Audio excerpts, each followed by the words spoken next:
हाय hello everyone. Satin credit care NBFC sector का ये stock है। इस पे आज हम डिस्कशन करेंगे, कौन कौन एनालिसिस करेंगे इस कंपनी का। माइक्रो फाइनेंस सेगमेंट में ये कंपनी लोन देती है और अगर आप लास्ट 2-3 साल में देखो तो one of the best turn around business रहा है ये एनबीएफसी सेक्टर के अंदर। इस कंपनी ने 14 करोड़ का लॉस रिपोर्ट किया था 2021 के अंदर।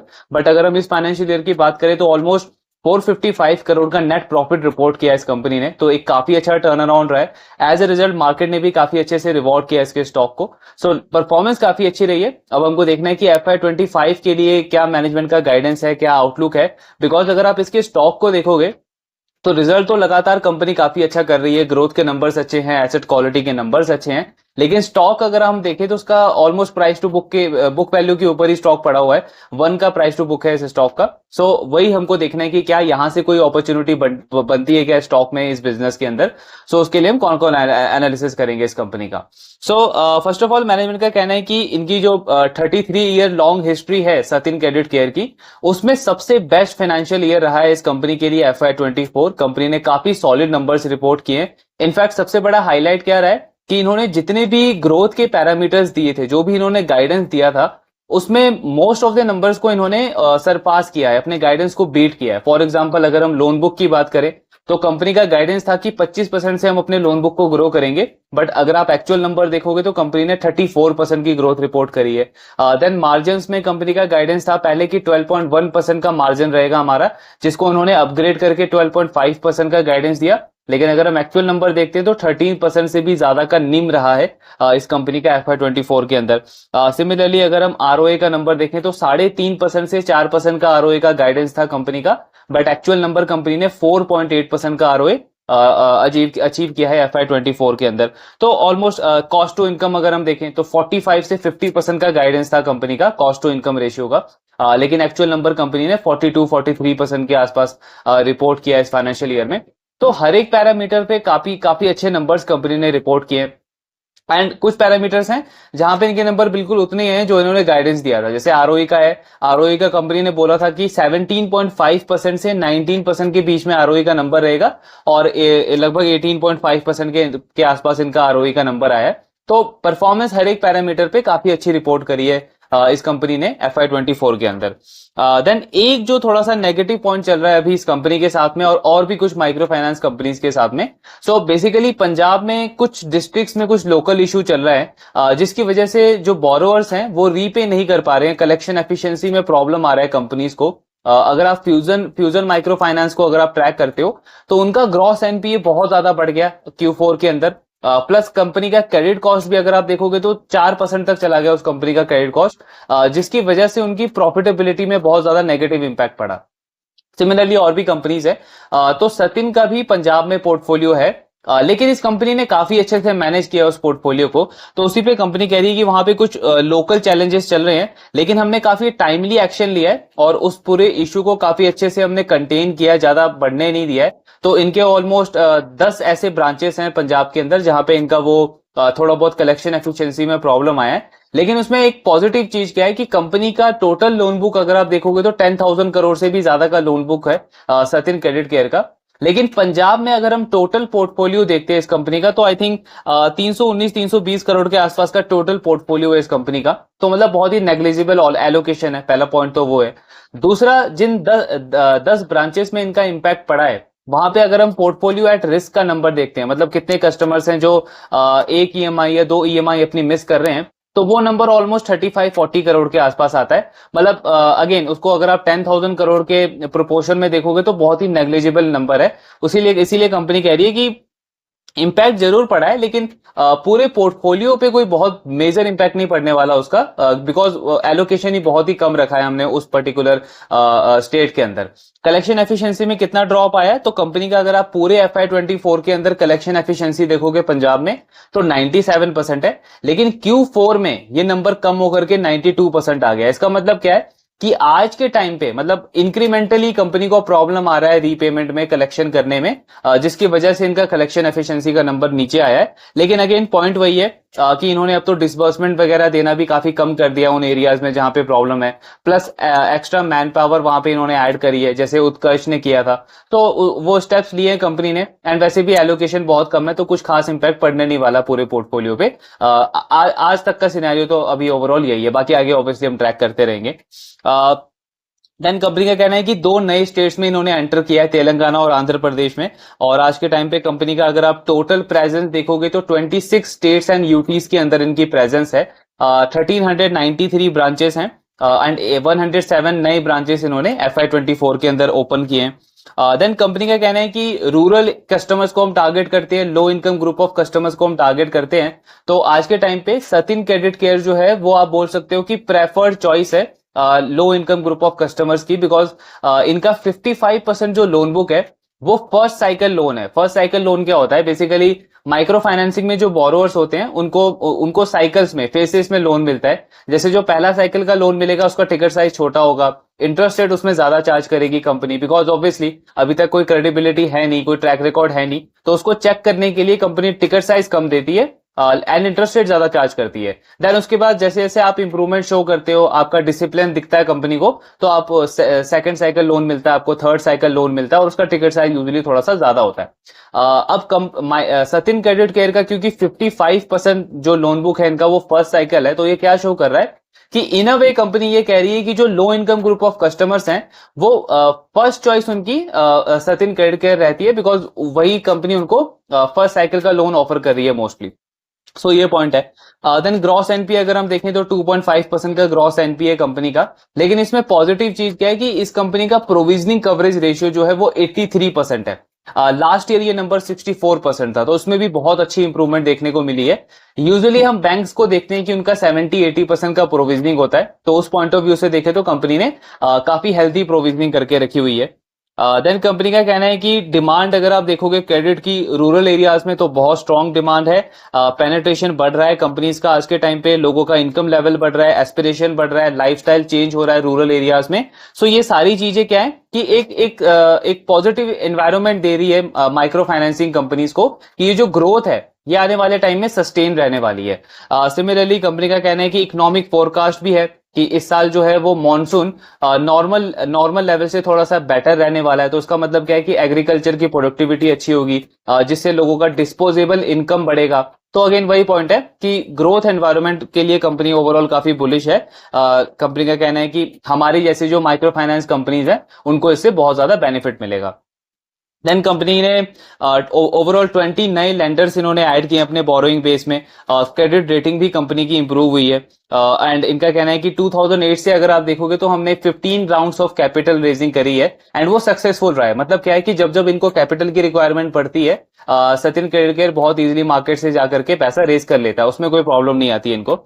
देन कंपनी कहना है कि कंपनी कह रही है कि हमारा एम क्या है, हमारा एम है कि हमें वन स्टॉप फाइनेंशियल प्रोवाइडर बनना है for low income group of customers. मतलब जो ये माइक्रो फाइनेंस के कस्टमर्स होते हैं इनको सिर्फ माइक्रो फाइनेंसिंग ही नहीं, मतलब जो भी इनकी नीड होती है फाइनेंस से रिलेटेड वो सारे प्रोडक्ट्स हम इनको प्रोवाइड करना चाहते हैं।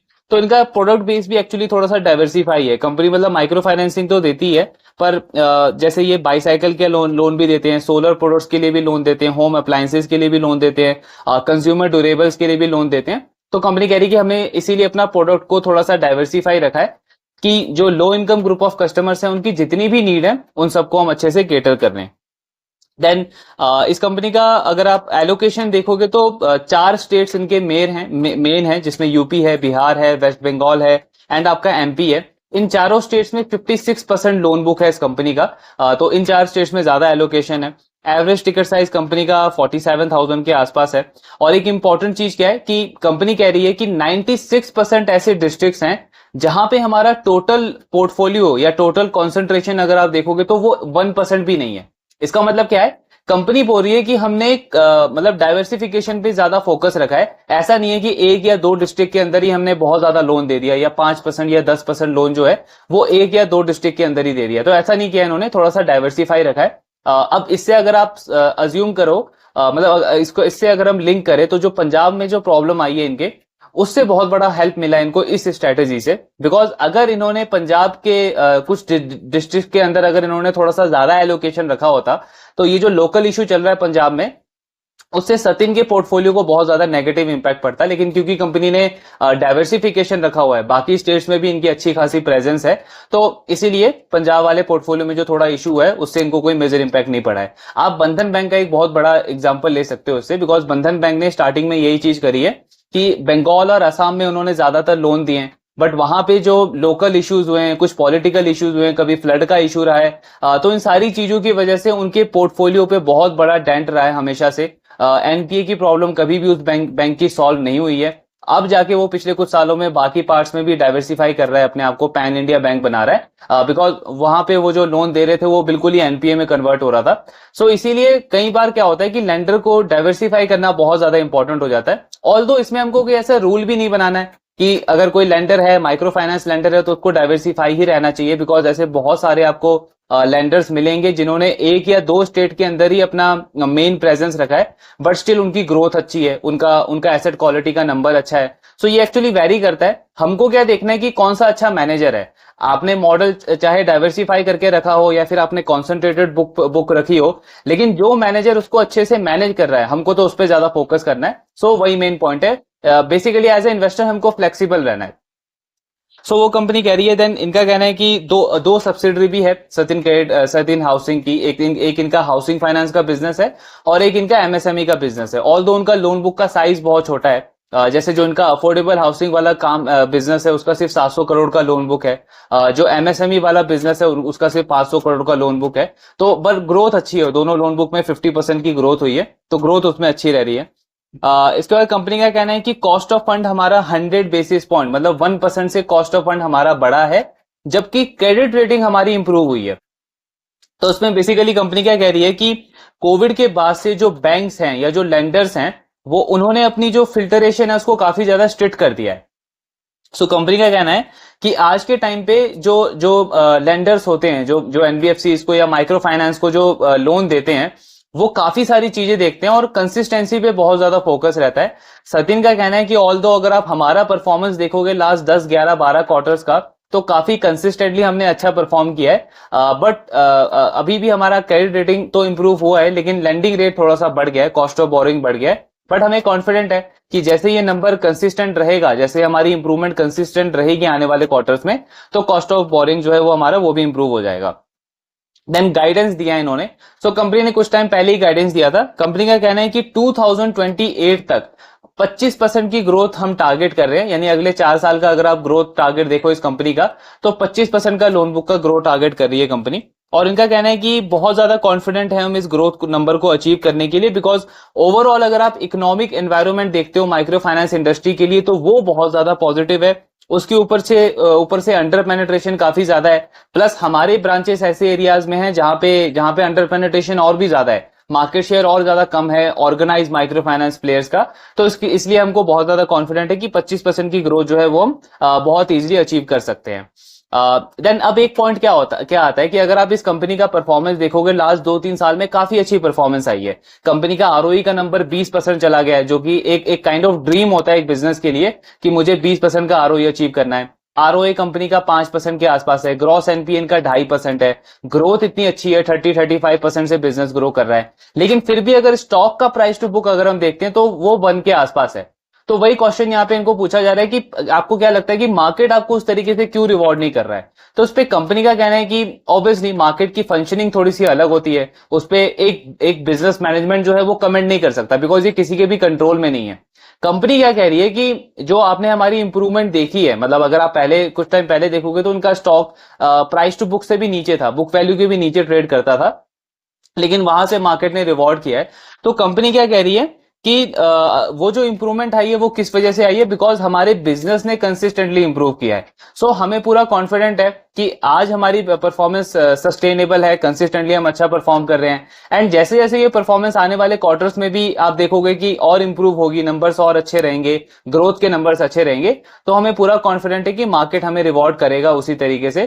प्लस साथ में जो हमारी 2 सब्सिडरीज है, एक हाउसिंग फाइनेंस और एक एमएसएमई फाइनेंस, हमें लगता है कि उसका भी रियल पोटेंशियल अभी मार्केट रियलाइज नहीं कर रहा है। और जैसे जैसे वो सारे नंबर्स हम आपके सामने क्वार्टर आफ्टर क्वार्टर आपको शो करेंगे, तो डेफिनेटली मार्केट उस पर रिवॉर्ड करेगा। एंड यही simple philosophy as a investor हमको भी फॉलो करनी है हर एक बिजनेस के लिए। मतलब बहुत बार आप ऐसा देखोगे कि रिजल्ट अच्छा आया, बिजनेस अच्छा कर रहा है, बट स्टॉक नहीं चल रहा। अब उसमें कोई प्रॉब्लम नहीं है, मतलब ऐसा नहीं कि उसमें कुछ ऐसा रॉकेट साइंस है जो हमको नहीं पता है, बिकॉज वहीं पे एक अपॉर्चुनिटी बनती है, वहीं पे एक अच्छी रीरेटिंग की अपॉर्चुनिटी बनती है, और उसमें हमको बस बिजनेस को ट्रैक करते जाना है। जहां पे आपको दिखेगा कि बिजनेस कंसिस्टेंटली अच्छा परफॉर्म कर रहा है, तो डेफिनेटली मार्केट उसको रिवॉर्ड करेगा। वही चीज हमको भी फॉलो करनी है। सो वही कंपनी का कहना है कि हमें कॉन्फिडेंट है कि परफॉर्मेंस हमारा सस्टेन रहेगा, तो अगर वो रहेगा तो डेफिनेटली आज नहीं तो कल मार्केट भी उसके अकॉर्डिंग हमको रिवॉर्ड करेगा। देन इसके बाद में कंपनी का कहना है कि जो पंजाब वाला पोर्टफोलियो है उसमें कुछ फ्रेश फ्लो नहीं आया है, मतलब पहले ही जो ईएमआई मिस हो रहे थे वही नंबर है, अभी तक उसमें कुछ हमें फ्रेश फ्लो देखने को मिला नहीं है। इसके बाद कंपनी का कहना है कि डेफिनेटली हमारा टारगेट रहेगा कि FY25 के एंड तक हमारा जो लोन बुक है वो 14,000 करोड़ के आसपास हो जाए। अभी 10,000 करोड़ से थोड़ा ज्यादा है, तो मतलब वही 30-35% की ग्रोथ इनको करनी होगी। ऑल दो गाइडेंस इन्होंने 25% का दिया है। देन कंपनी का कहना है कि हमारी जो प्रेजेंस है वो थोड़ी सी अंडर पेनेट्रेटेड एरियाज में ज्यादा है, जैसे यूपी में इनकी प्रेजेंस है, असम में प्रेजेंस है, फिर सेंट्रल पार्ट ऑफ इंडिया जो है वहां पे थोड़ी सी इनकी प्रेजेंस ज्यादा है। तो कंपनी कह रही है कि यार यहाँ पे अगर आप पेनेट्रेशन देखोगे माइक्रो फाइनेंस कंपनीज का, तो हार्डली डबल डिजिट में, मतलब 10-11-12% का पेनेट्रेशन है इन सारे स्टेट्स में। इसीलिए कंपनी बहुत बहुत ज्यादा कॉन्फिडेंट है कि क्योंकि ओवरऑल अगर आप मार्केट का साइज देखो तो वो बहुत बड़ा है, मतलब डिमांड बहुत ज्यादा बड़ी है कस्टमर्स की तरफ से, लेकिन उसके उसके प्रोपोर्शन में जो सप्लाई है, जो नंबर ऑफ फाइनेंशियल इंस्टीट्यूशंस हैं जिनको प्रेजेंट होना चाहिए इन एरियाज में, वो नहीं है। तो इसीलिए सचिन केयर काफी ज्यादा कॉन्फिडेंट है अपनी ग्रोथ के लिए भी एंड इंडस्ट्री की ग्रोथ के लिए भी, कि ग्रोथ को लेकर के कोई प्रॉब्लम आनी नहीं चाहिए। देन कुछ एरियाज में अभी कर्ज मुक्ति अभियान चल रहा है, जैसे राजस्थान में, एमपी में और भी कुछ स्टेट्स में चल रहा है। तो इस पे कंपनी का कहना है कि हमें इसके रिलेटेड अभी तक कोई प्रॉब्लम देखने को मिला नहीं है, हमारा एसेट क्वालिटी उन सारे स्टेट्स के अंदर काफी ज्यादा स्टेबल है। फिर हमने होम फर्स्ट वाले कॉन कॉल एनालिसिस में डिस्कस किया था कि आरबीआई का जो नया सर्कुलर आया है कि जो चेक है, चेक अब जिस डेट को आप हैंड ओवर कर रहे हो बोरोवर को, कस्टमर को, उसी डेट से आप एग्जैक्टली चार्ज कर सकते हो उसको इंटरेस्ट रेट। तो ये इनके लिए भी अप्लाई होता है, बट इसमें सचिन कह रहा है कि हमें इसमें कोई प्रॉब्लम नहीं होगा, बिकॉज जो भी हम पैसा ट्रांसफर करते हैं वो हम इलेक्ट्रॉनिकली करते हैं, तो अगेन इसका कोई मेजर इशू नहीं होने वाला। मार्जिन में कंपनी का कहना है कि इस साल हमारा मार्जिन जो है वो 12.25 से लेकर के 12.75% के रेंज में रहेगा। आरओए का नंबर 4.25 से 4.75 के रेंज में रहेगा, और मतलब लास्ट ईयर से FY24 से थोड़ा सा कम है, बट ये गाइडेंस दिया है कंपनी ने। इसके बाद कंपनी कह रही है कि क्रेडिट कॉस्ट सबसे इंपॉर्टेंट नंबर है ये। क्रेडिट कॉस्ट में कंपनी का कहना है कि 1.5% से लेकर के 1.75% के बीच का हम क्रेडिट कॉस्ट का नंबर टारगेट कर रहे हैं फॉर FY25। अब अगर आप ये नंबर देखो तो अरमान ने ऑलमोस्ट 2.5 से 3% का गाइडेंस दिया है, तो उसके कंपैरिजन में बहुत अच्छा इंप्रूवमेंट वाला नंबर दिया है, काफी स्ट्रॉन्ग नंबर दिया है इन्होंने अपने क्रेडिट कॉस्ट का। इसमें सबसे मेन चीज यही होगा कि इसको ये मेंटेन कैसे करते हैं, इस नंबर को कैसे अचीव करते हैं, बिकॉज ग्रोथ तो ऑलमोस्ट ठीक है, अरमान ने भी 25-30% का गाइडेंस दिया है, इस कंपनी का भी 25% का गाइडेंस है, लेकिन उस ग्रोथ के साथ में अगर सचिन क्रेडिट केयर इतना लो क्रेडिट कॉस्ट मेंटेन कर लेता है तो ये ऑब्वियसली एक बहुत बड़ी अचीवमेंट होगी इस कंपनी के लिए। सो वो हमको ट्रैक करना है। आरओई का नंबर बहुत सॉलिड दे रही है कंपनी, 20% का आरओई कंपनी टारगेट कर रही है फॉर FY25। देन इसके बाद कॉस्ट ऑफ बोरोइंग कंपनी का आज के टाइम पे 11.5% है, एंड वही पॉइंट है, कंपनी बोल रही है कि आगे चल के ये इंप्रूव होना चाहिए। देन इनका कहना है कि क्रिसल की एक रिपोर्ट आई थी, सो उसमें उन्होंने कहा था कि 60 से 65% जो पेनेट्रेशन है इंडिया में माइक्रो फाइनेंस इंडस्ट्री का है कुछ स्टेट्स में, जैसे तमिलनाडु में 60 से 65% है, बिहार और कर्नाटका में ऑलमोस्ट 50-55% के आसपास का पेनेट्रेशन है। इसके बाद यूपी जो है वहां पे हार्डली 17-18% का पेनेट्रेशन है। सो इसीलिए सचिन क्या कह रहा है कि आज आप अगर हमारी पेनेट्रेशन देखते हो तो हम एमपी में, बंगाल में, यूपी में, इन सारे स्टेट्स में प्रेजेंट हैं, बिहार में भी प्रेजेंस है, लेकिन मेनली फोकस हमारा इन एरियाज में है जहां पे अंडर पेनेट्रेशन ज्यादा है। तो इसलिए हमको लगता है कि अगेन वही पॉइंट, 25% की ग्रोथ बहुत ज्यादा इजीली हम कर सकते हैं इस ग्रोथ को। देन कंपनी का कहना है कि आज के टाइम पे अगर आप देखोगे तो थोड़ा बहुत जो इलेक्शन वगैरह का जो सिनेरियो है उसकी वजह से ग्रोथ में थोड़ा बहुत स्लो डाउन आया है, डिसबर्समेंट में थोड़ा बहुत स्लो डाउन आया है, बट ये टेम्पररी है, बिकॉज कंपनी का कहना है कि गवर्नमेंट किसी की भी आए, एक बार जब ये इलेक्शन वाला फेज कंप्लीट हो जाएगा तो हमें पूरा कॉन्फिडेंट है कि हम अपने पुराने ग्रोथ लेवल्स को बहुत इजीली मैचअप कर लेंगे और जो गाइडेंस दिया उसको अचीव कर लेंगे, बिकॉज कंपनी पहले भी ग्रो तो कर ही रही थी, तो उसको लेकर के कंपनी कॉन्फिडेंट है।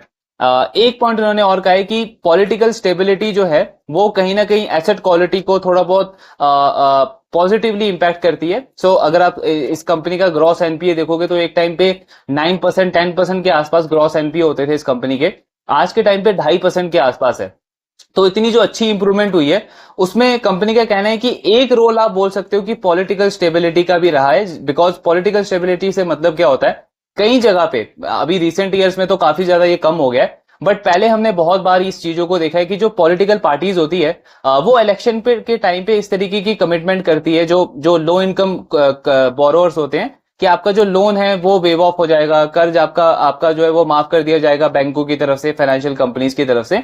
तो इससे बेसिकली एक नेगेटिव मैसेज आता है उस कम्युनिटी को, बोरोअर्स को, कि अगर हम लोन ले भी लेंगे और कल को रीपे नहीं कर पाए तो जो भी गवर्नमेंट आएगा वो इस तरीके का ऑफर हमको दे देगा। तो वहां पे अगर आप इसमें इसमें एक और बंधन बैंक एक और सबसे बड़ा एग्जांपल है इसका। वेस्ट बंगाल, आसाम में उन्होंने बहुत सारी इस चीजों को फेस किया है। तो वही सचिन केड़कर का है, इनका इस कंपनी का कहना है कि पिछले कुछ रिसेंट ईयर्स में इस तरीके की एक्टिविटी हमें देखने को नहीं मिली है। तो काइंड ऑफ इसका एक बड़ा रोल रहा है जो हमारी एसेट क्वालिटी इंप्रूव हुई है। लेकिन इसके साथ में कंपनी का कहना है कि पिछले 3 साल में जो हमने नया बुक बनाना स्टार्ट किया है फ्रॉम जुलाई 2021, जिसकी परफॉर्मेंस इंडस्ट्री के कंपैरिजन में भी बहुत अच्छी है। बिकॉज इंडस्ट्री का उसमें ग्रॉस एनपीए 5.1% है पिछले 3 साल में एवरेज, और सचिन केड़कर का कहना है कि हमारा ग्रॉस एनपीए 2.5% है। तो हमने इंडस्ट्री से भी बहुत अच्छा परफॉर्म किया है पिछले 3 साल के अंदर। तो इसमें डेफिनेटली पॉलिटिकली जो स्टेबिलिटी रही है उसका तो रोल है ही, लेकिन साथ में जो हमने हमारी अंडर राइटिंग को जो थोड़ा सा स्ट्रिक्ट किया है, उसकी फिल्टरेशन को जो थोड़ा सा स्ट्रिक्ट किया है, उसने भी काफी बड़े वे में हमको इसमें हेल्प किया है। देन कंपनी का कहना है कि रिस्क वाइज अगर आप देखोगे तो कभी भी ऐसा नहीं होता कि कोई भी रिस्क आने से पहले आपको पता चलता है। As a business, as a lender आपको उसके लिए पहले ही प्रिपेयर रहना होता है। तो वही सचिन कह रहा है कि जैसे आप पंजाब का एग्जांपल लो, तो हमें पता नहीं था कि ऐसा कोई लोकल इशू आएगा, बट हमने हमारा टेक्नोलॉजी या डेटा वाइज आप कह लो, या फिर अंडर राइटिंग कह लो, कलेक्शन ऑफिसर्स को कह लो, वो सब हमने पहले से रेडी रखा है अपने हर एक स्टेट के अंदर, कि कल को चल के अगर कोई ऐसा एक्सटर्नल रिस्क आता है तो उसको हम अच्छे से मैनेज कर पाए और कोई बहुत बड़ा नेगेटिव इंपैक्ट ना पड़े हमारे बिजनेस के ऊपर। इसके बाद कंपनी का कहना है कि आरबीआई अगर इंटरेस्ट रेट कल को कम करने को बोलता भी है माइक्रो फाइनेंस इंडस्ट्री को, तो लॉन्ग टर्म में ये एक्चुअली सबके लिए अच्छा है, सारे प्लेयर्स के लिए अच्छा है। बिकॉज आरबीआई हमेशा कोई भी एक्शन लेता है तो वो डिपॉजिटर्स या बोरोअर्स को अपने माइंड में लेके कंसिडर करके रखता है कि उनका बेनिफिट होना चाहिए। तो उसको लेकर के सचिन ने क्या किया, इन्होंने अपना इंटरेस्ट रेट जो है वो 40 बेसिस पॉइंट पहले ही कम कर दिया है, जैसे अरमान ने किया था। तो अगर कल को आरबीआई ऐसा कुछ एक्शन लेता भी है तो उससे इनको कोई मेजर इंपैक्ट नहीं पड़ने वाला। देन साथ में कंपनी कह रही है कि ये जो हमने इंटरेस्ट रेट कम किया है 40 बेसिस पॉइंट से, इससे हमारे आरओए या आरओई के नंबर को कोई इंपैक्ट नहीं पड़ेगा। बिकॉज हमारे पास बहुत सारे बाकी चीजें हैं जहां पे हम कंपनसेट कर सकते हैं। लाइक क्रेडिट कॉस्ट का नंबर है, उसको हम और अच्छे से मैनेज कर सकते हैं, प्रोडक्टिविटी इंप्रूव कर सकते हैं, ऑपरेटिंग कॉस्ट को मैनेज कर सकते हैं, ग्रोथ थोड़ा सा और बेटर कर सकते हैं। तो उन सारी चीजों से हमारा जो ये कम किया है हमने इंटरेस्ट रेट, वो वेव ऑफ हो जाएगा। एंड जो हमने गाइडेंस दिया है 25% ग्रोथ, आरओए 4.5 से लेकर के 4.75% तक, मार्जिन 12 से 12.75% तक, सो इन नंबर्स को हम बहुत इजीली अचीव कर लेंगे। तो ये ओवरऑल कौन कौन एनालिसिस था सचिन क्रेडिट केयर का। नंबर्स काफी अच्छे डिलीवर किए कंपनी ने, लास्ट 2-3 साल से कंसिस्टेंट परफॉर्मेंस रही है। आगे का गाइडेंस भी काफी अच्छा है, आरओई का आउटलुक काफी अच्छा दिया है, एसेट क्वालिटी पे मैनेजमेंट काफी ज्यादा कॉन्फिडेंट है कि पंजाब में वो इशू आया भी है बट स्टिल कंपनी ने उसको मैनेज कर लिया है। पोर्टफोलियो वैसे भी बहुत कम है आज के टाइम पे उस एरिया में, तो अभी देखेंगे आने वाले क्वार्टर्स में वहां पे कैसा रहता है। बट यस, अभी के सिनेरियो में अगर हम देखें तो परफॉर्मेंस अच्छी है, आगे का गाइडेंस भी स्ट्रांग है। यहां से अगर आप स्टॉक का प्राइस टू बुक देखते हो जो कि सिर्फ 1 के आसपास है, तो अगर इस बिजनेस की परफॉर्मेंस सस्टेन रहती है, कंपनी अपनी परफॉर्मेंस को कंटिन्यू रखता है, तो डेफिनेटली एक अपॉर्चुनिटी बनती है, एक इंटरेस्टिंग अपॉर्चुनिटी बनती है स्टॉक में करंट लेवल्स पे। हाँ, एक पॉइंट है, हम ये नहीं बोल सकते कि इस स्टॉक का प्राइस टू बुक जो है वो अरमान के लेवल्स का होना चाहिए या फिर क्रेडिट एक्सेस ग्रामीण के लेवल का होना चाहिए। बिकॉज उन दोनों ही बिजनेसेस को अगर आप देखते हो तो वो बहुत सालों से उन्होंने बहुत सारे क्राइसिस को देखा है एंड कभी भी इस तरीके का कोई सिनेरियो उन्होंने फेस नहीं किया है कि जहां पे उन्हें लॉस में जाना पड़े। मतलब आप अरमान को अगर आप देखो तो आईएलएफएस क्राइसिस से लेकर के जीएसटी क्राइसिस से लेकर के डीमोनेटाइजेशन क्राइसिस आया, कोविड का क्राइसिस आया, पर कभी भी अरमान ने लॉस रिपोर्ट नहीं किया है। सिमिलरली अगर आप क्रेडिट एक्सेस ग्रामीण को देखते हो तो उस बिजनेस ने भी कंसिस्टेंटली एक बहुत अच्छी परफॉर्मेंस दी है, सॉलिड परफॉर्मेंस दी है। तो आज हम ये नहीं बोल सकते कि सचिन क्रेडिट केयर को उनकी वैल्यूएशन मिलनी चाहिए, उनका प्राइस टू बुक मिलना चाहिए, वो ऑब्वियसली जस्टिफाई नहीं है। बट यस, अगर इस तरीके की परफॉर्मेंस कंपनी ने पिछले 3 साल में सस्टेन करी है और आगे भी आने वाले टाइम में उसको ये इंप्रूव करते हैं, तो एटलीस्ट ये नंबर यहां से तो इंप्रूव होना चाहिए, बिकॉज 1 का प्राइस टू बुक, 25% पे ग्रो करने वाली बिजनेस, 20% का ROE, healthy margin, stable asset quality. So obviously ये बहुत अच्छी डील लगती है, अच्छी अपॉर्चुनिटी लगती है बिजनेस के अंदर। बाकी आगे ट्रैक करना हम कंटिन्यू रखेंगे, बिकॉज एक और इंटरेस्टिंग पॉइंट इस बिजनेस में क्या लगता है कि जो अरमान फाइनेंशियल है उसने 25 से 30% का ग्रोथ का गाइडेंस दिया है, लेकिन क्रेडिट कॉस्ट उसने 2.5 से 3% का दिया है। सीए ग्रामीण जो कि बहुत एफिशिएंट लेंडर है, बहुत कंजर्वेटिव लेंडर उसको माना जाता है, उसका भी अगर आप क्रेडिट कॉस्ट का गाइडेंस देखोगे तो 2% से भी ज्यादा है। तो अगर उस पॉइंट ऑफ व्यू से इस बिजनेस को अगर हम देखते हैं कि अगर ये अपने एसेट क्वालिटी को इतने अच्छे से मैनेज कर लेते हैं कि क्रेडिट कॉस्ट इनका 1.5% से 1.75% के रेंज में रहता है, तो डेफिनेटली एक बहुत बड़ी अचीवमेंट होगी इस बिजनेस के लिए। और बाकी सारे नंबर्स अगर ये अचीव करते हैं तो अगेन वही पॉइंट है, री रेटिंग की अपॉर्चुनिटी तो है। तो ट्रैक करते रहेंगे, इंटरेस्टिंग अपॉर्चुनिटी है। बाकी आपके जो भी डाउट्स है, do let me know in the comment box. Thank you very much.